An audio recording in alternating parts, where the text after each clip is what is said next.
Hello and welcome back to the podcast. Thank you so much for joining me. Today's episode, I wanted to speak just a little bit on all of the feels. And so we're in a very interesting transit right now.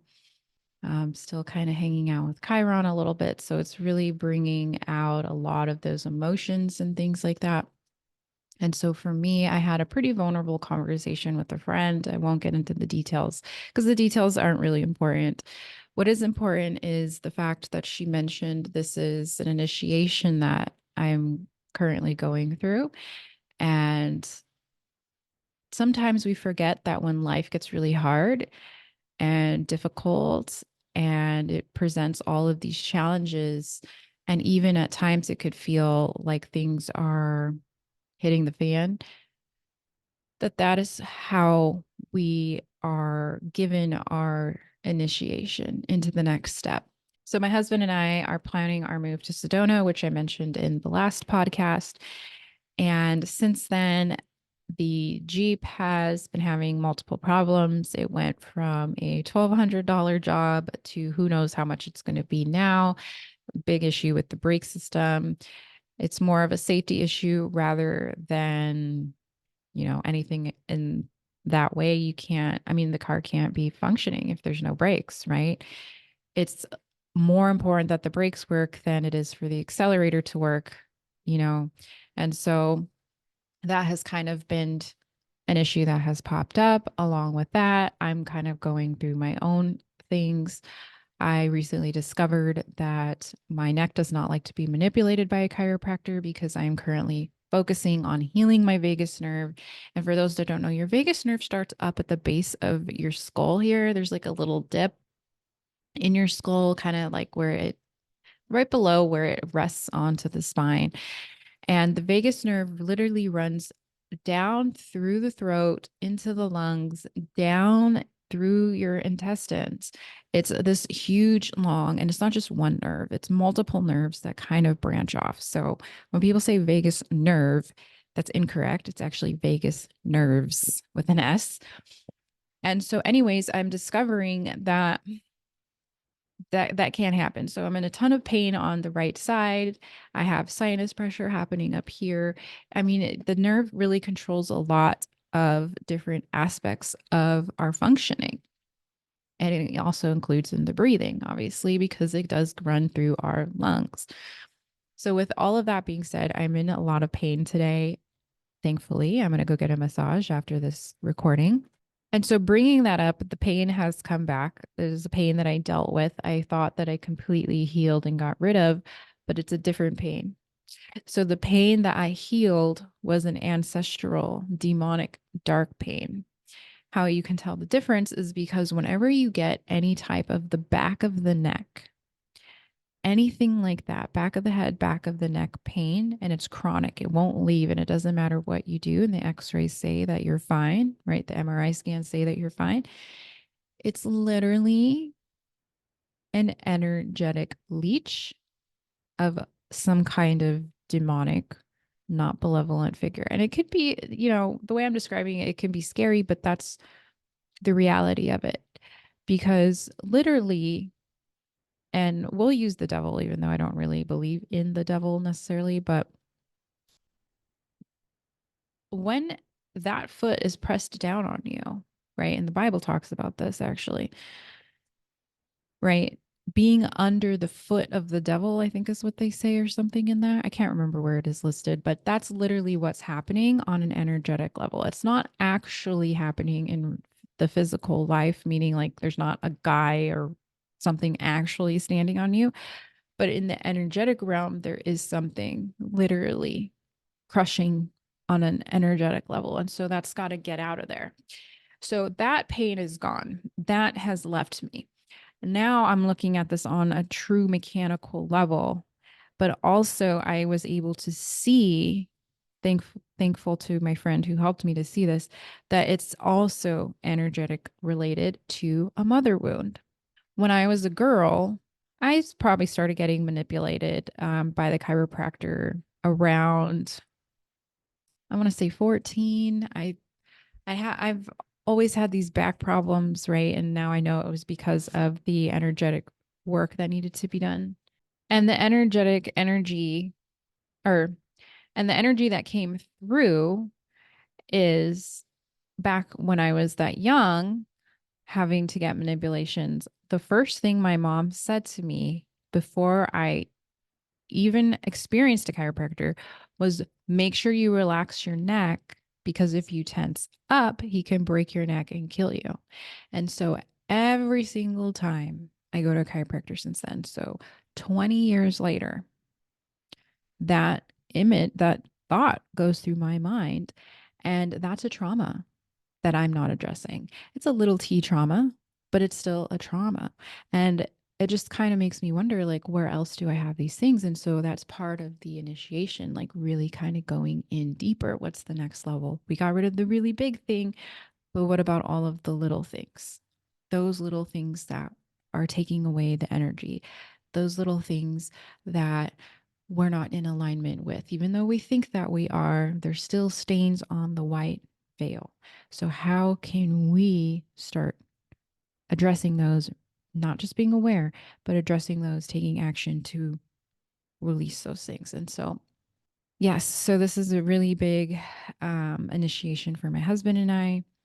My husband is also going through his own um, processes and that initiation, the Jeep being part of it, but just on an energetic level as well. And I'll let him share his story when he's willing and ready. If you want to go ahead and follow him, it's I am Chris Moreno, and that's over on Instagram.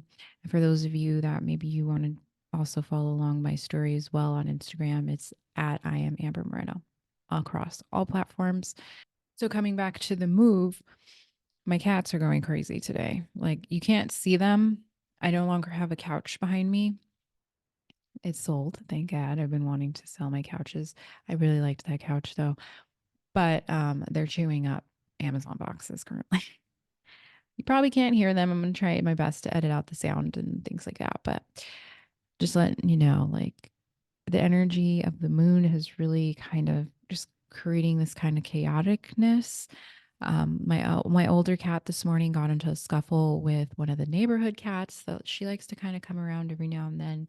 She probably won't be back for a while now. Again, he always kind of really messes her up every time. He's fine. I checked him out. There's no blood, nothing like that. He's resting now, but he definitely told me this morning, like, I just want to be alone right now because he was processing the emotions and the energy that were coming through. And it's just interesting how each of us is kind of going through that initiation. So, like with my youngest cat, she's having GI problems. I kind of noticed that I was also having that, like just really detoxing and purging out things that no longer served me within my body. Ever since I got back from the intensive, it's kind of been nonstop. I'd say that this week's finally the week that I feel a little bit more regulated. However, my period still hasn't come. I can feel it, but it's almost like it's waiting for the right time. It's very interesting. And I thought, oh, I would be releasing on the full moon. That's usually, a good time to start your period. But just because I think on a logical level that it's a good time doesn't mean that the body is quite ready. No, I'm not pregnant. I can guarantee that. But, it's just my body is doing things. I'm not going to lie. I was a little panicky, like, oh my God, am I going into premenopause? But because some women go into it at 35, I'm about to be 35 this year. But I was like, I'm not even going to put that thought into my mind because I'm going to hit menopause at, 50 or my late 40s, like as I should. And yeah, so the body's definitely, everyone's body's definitely doing things. I think the only one who's kind of clear from all of this has been Fred, but not really because he's also just witnessing it all. And he's been a little on edge lately. He's definitely expressing his emotions. He hasn't been wanting to be as cuddly or lovey as he normally is. So if you're going through that and you're feeling any of that, just know you're not alone. And some questions I like to ask myself when I do start feeling these things is where am I not meeting my own needs? Where am I not showing up for myself fully? Where am I not loving myself? Is there any way that I can love myself more or show myself some gentle love at this moment? There's tons of questions that come to mind instead of projecting them out, because I know for me, I can project things out onto my husband and then start having expectations into the relationship, which there's no conditions I have for my friends, so why do I put conditions onto my husband? You know, so I look at it that way. And then same with myself. Like, am I holding conditions for myself that I have to be a certain way and do certain things? And that's why things are working out um, the way that they are, or I'm feeling the way that I am because I'm not coming back to the one true love that's supposed to be me. Because if I am oneness, I have God within me, then that means that I am my own true love. And when that's not the case, there's a misalignment there and I need to come back to center, come back to self. Why? Really? Like, why? What can I do? And sometimes it's as simple as not doing anything at all, giving us that grace to relax, to receive when we don't want to. And I know for me personally, it's been very difficult over the past 3 years. I've really had to learn how to step out of my masculine, which I think is also another reason why I tend to get pain on the right side. I was even feeling around on my chest, and I have one chest muscle that is just bulging compared to the rest of them. And I'm like, well, that's because I'm still constantly trying to work out of my masculine. So, how can I soften and lean back more? How can I come back to myself more? How can I just really attend to myself and be there for me? And I don't even look at it as on a inner child level, because I feel like when we go to those depths, it's a good thing. Yes, we should do that work, but when we're doing that on a constant daily level, we're not truly learning who we are as an adult. We're not truly able to peel back those layers to see what happened, because as much as I love inner child work, you need to learn who that child was, obviously understand where a lot of these roots started. But during the budding process of being an adolescent and a young adult, there's a lot that bloomed there. So what blossomed? What was growing out of those things?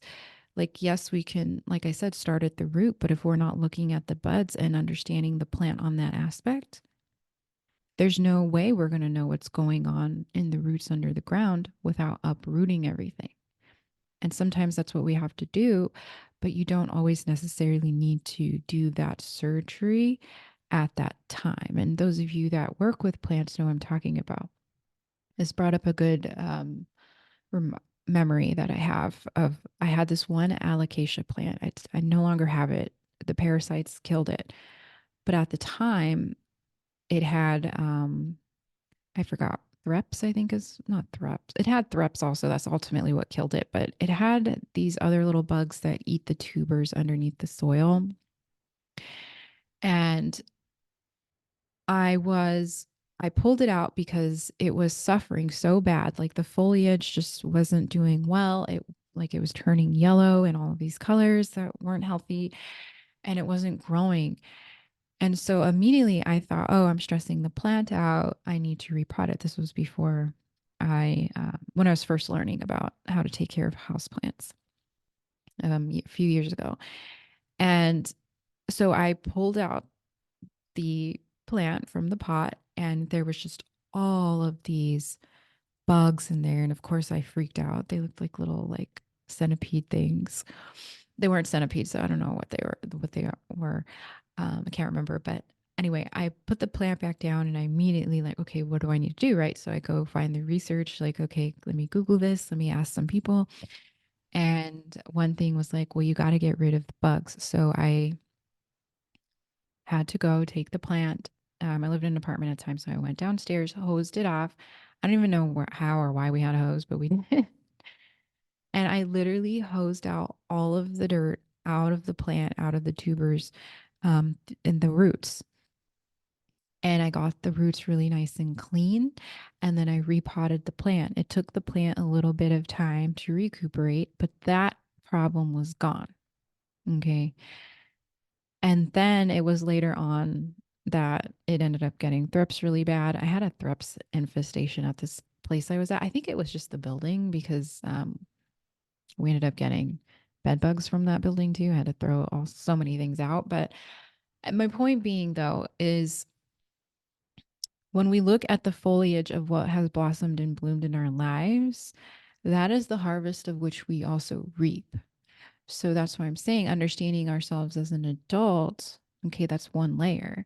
Is that the issue, or do we need to keep going further down and really deep diving and seeing, okay, well, during the adolescent years, a lot of times we're also still budding, we're also still rooting down, right? It's not, and becoming that seedling, really. It's not necessarily, you're fully grown. I like to think of like a tree in these aspects, right? When a tree begins, it's like this tiny, tiny little thing, tiniest little thing. But then when it grows, they can get as big as a sequoia, depending on the tree.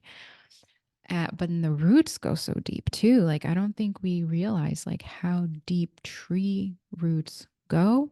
And the same thing with us. When we have these little annoyances that keep coming up, or these pains, or maybe we're not communicating correctly, or we're not wanting to do this or have that thought, or whatever the case might be, right? We get triggered by certain things and people. What are the roots that have taken place there? What was budded? What kind of tree is that? Is it one that is bearing good fruits, or is it one that's dead already? And we're just hanging out like a stump, waiting for someone to come take a seat, you know? And so it's just all aspects. We can't just stop and only look at the inner child.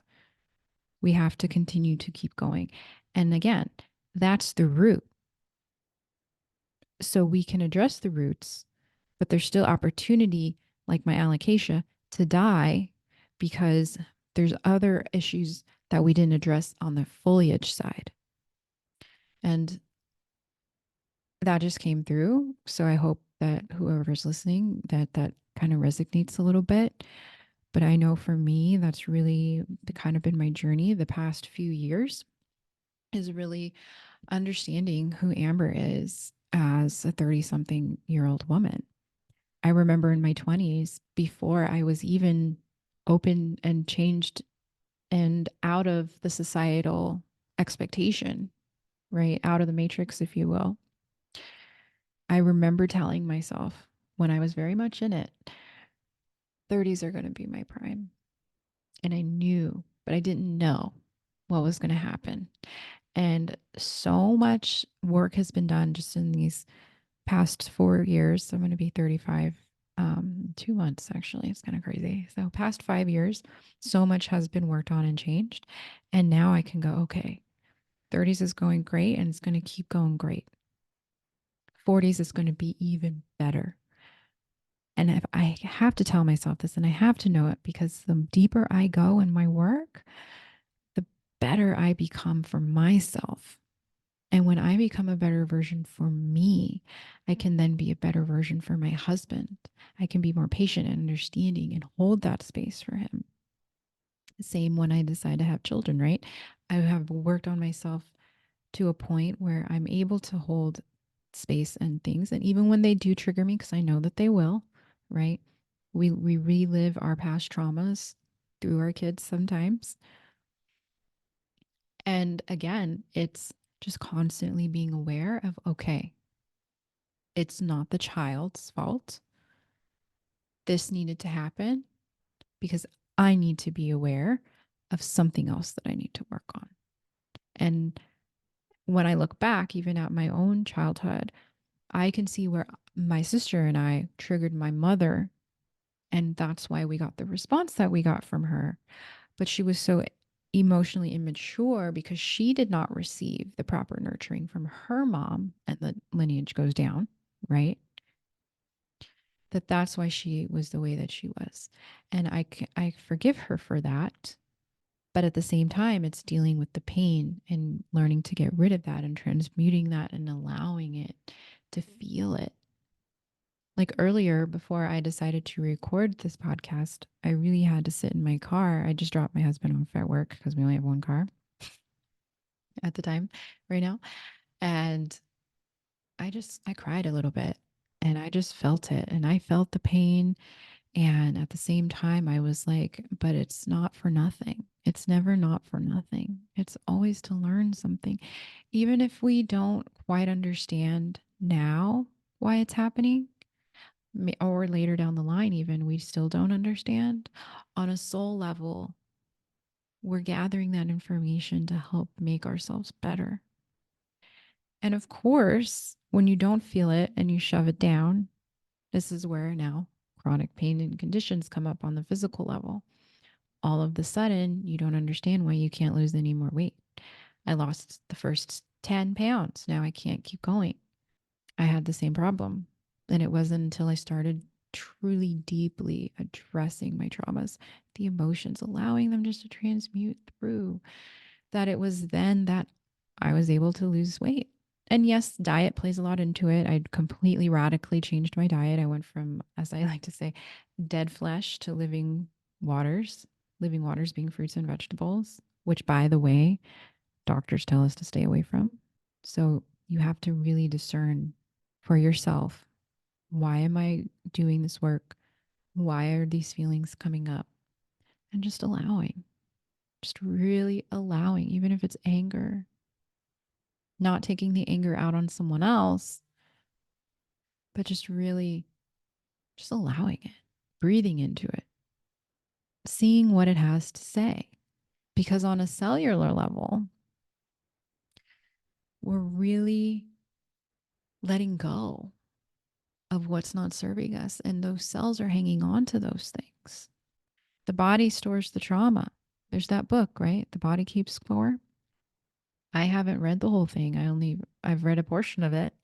I couldn't get through it because at the time I was triggered by that book because my cousin, one of them, was very much dealing with some of the issues and we'd had a conversation. She didn't want to address her trauma. She wanted to sit in her trauma. She wanted to stay the victim. So unfortunately, for my own personal reasons, I couldn't read the book anymore. I couldn't have that relationship with that person anymore. And of course it saddens me, but that's part of the soul's journey. That was what we both signed up for. But really listening to our bodies when it's talking to us, our bodies talk through pain because it's the only way it can grab our attention. So now I know that from the pain that I'm experiencing, and I was able to breathe it out and let it go. But as I was talking to my friend, it started to rear up again because it's not a physical pain. It's an emotional, energetic pain that I have yet to address and yet to let go. And that's why it still exists. It's not as intense anymore, but it's still there.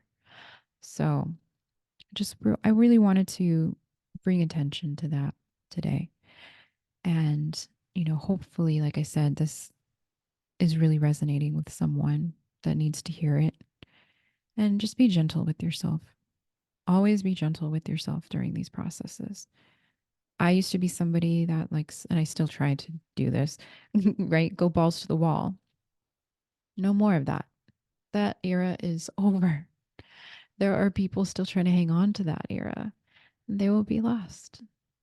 So, anyway, I love you. Thank you so much for listening. I see you. I honor all that you are. Honor yourself too. It's the most loving thing that we can do for ourselves on this planet. So, with that being said, thanks for listening, and I'll see you. Want to see you.